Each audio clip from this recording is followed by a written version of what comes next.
WNEM TV5 News Update. Good evening, everyone. I'm Meg McLeod. Here's a quick look at the stories we're following tonight.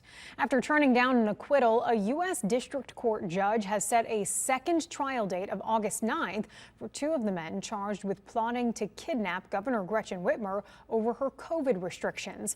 Prosecutors say Adam Fox and Barry Croft Jr. were described as the leaders of the scheme ahead of the 2020 election. Investigators say they hoped the plot would trigger a civil war and prevent Joe Biden from winning the presidency. The two other men charged in the case were acquitted in April. New details about a man killed at a steel company in Huron County last Friday. The sheriff says the 48-year-old man was performing maintenance on an air duct at the Blue Diamond Steel Company in Windsor Township. Police say that large air duct had been removed from its system and was suspended lower to be worked on. But they believe the several thousand-pound duct became detached from its suspension point and fell on the man, crushing him. He died at a hospital. No foul play is suspected. Strikes averted. GM and the United Auto Workers Union have reached a tentative agreement.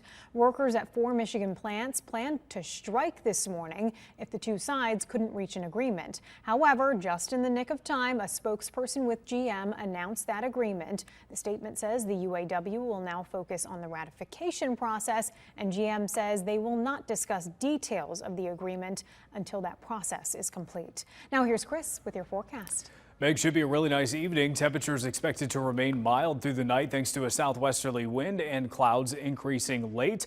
It does appear that most areas will stay dry through daybreak tomorrow. However, our northern counties will likely see some of these showers move in a little bit sooner. A lot of that line that you see to our north early this evening is expected to diminish a little bit and weaken as it moves off to the south, but we'll likely see some redevelopment on that line as we go through the night as the cold front starts to drop to the south as well. We do expect severe weather to stay out of the area, so not too concerned there. As we go into tomorrow morning, we will likely see more showers develop. A few rumbles of thunder are possible as you go farther to the south as well. You'll just be waiting into Friday before that occurs. Most of the rain should be out of here by lunchtime. Some of our southern counties may see it linger into the early afternoon, and then eventually everything dries out Friday evening, and once it does, we're pretty much on cruise control into the weekend.